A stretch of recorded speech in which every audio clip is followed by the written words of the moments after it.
Hello friends, இன்றைக்கி நம்ம என்ன பார்க்க போகிறோன்னா பஞ்சரத்ன கொழுக்கட்டை எப்படி பண்ணுறதுன்னு பார்க்கலாம். கொழுக்கட்டை செய்கிறதுக்கு ஒரு பாத்திரத்தில் 100 கிராம் புழுங்கலரிசி சேர்த்துக்கலாம். இட்லி அரிசியை இருந்தால் நீங்கள் அது கூட சேர்த்துக்கலாம். 100 கிராம் துவரம்பருப்பு, 100 கிராம் கடலைப்பருப்பு, 100 கிராம் பாசிப்பருப்பு, 100 கிராம் உளுந்து,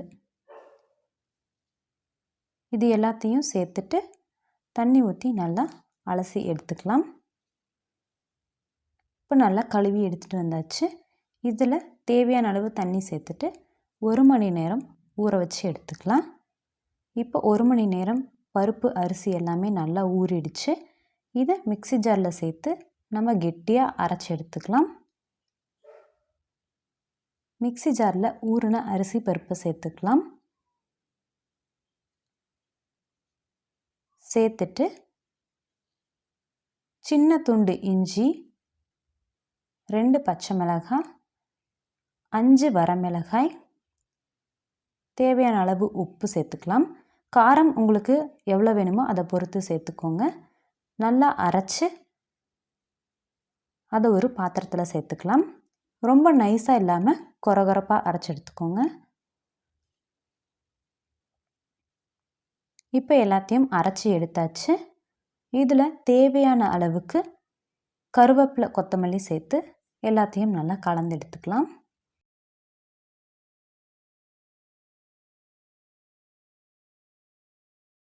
கெட்டியாக இல்லாமல் லூஸாக இருக்குது அப்படின்னா அரிசி மாவு கொஞ்சமாக சேர்த்து கலந்துக்கோங்க.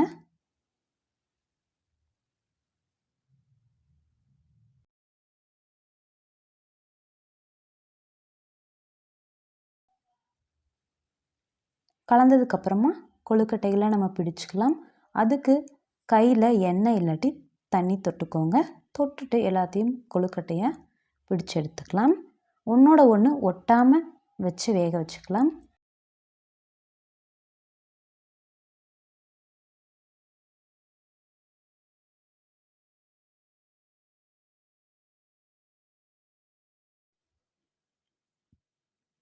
இட்லி பாத்திரத்தில் தண்ணி சேர்த்து நல்லா கொதிக்க வச்சுருக்கோம். கொதித்ததுக்கப்புறமா நம்ம செஞ்சு வச்ச கொழுக்கட்டையை சேர்த்து வேக வச்சு எடுத்துக்கலாம். 15லிருந்து 20 நிமிஷம் ஆகும் கொழுக்கட்டை நல்லா வேகிறதுக்கு.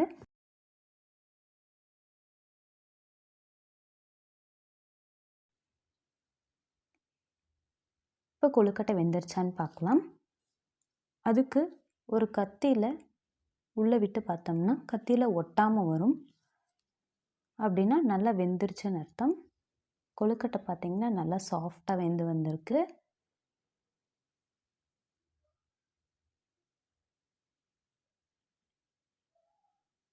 இப்போ கொழுக்கட்டையை தாளிச்சுக்கலாம். அதுக்கு 3 டேபிள் ஸ்பூன் ஆயில் சேர்த்துக்கலாம். 1/2 டேபிள் ஸ்பூன் கடுகு, கொஞ்சமாக கருவேப்பிலை சேர்த்துக்கலாம். சேர்த்துட்டு கலந்துக்கலாம். கலந்ததுக்கப்புறமா நம்ம வேக வச்ச கொழுக்கட்டைகளை இதில் சேர்த்து நல்லா கலந்து விட்டுடலாம்.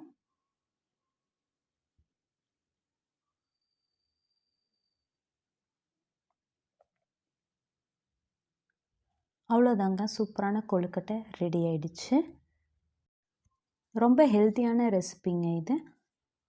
ப்ரோட்டீன் அதிகமாக இருக்கக்கூடிய ரெசிபியும் கூட. குழந்தைங்கள்லேருந்து பெரியவங்க வரைக்கும் எல்லாருமே சாப்பிடக்கூடிய ஒரு ரெசிபி. கண்டிப்பாக இதை செஞ்சு கொடுங்க, விரும்பி சாப்பிடுவாங்க. செஞ்சு பார்த்துட்டு எப்படி இருக்குது அப்படிங்கிறத கமெண்ட் பண்ணுங்கள். Thank you friends.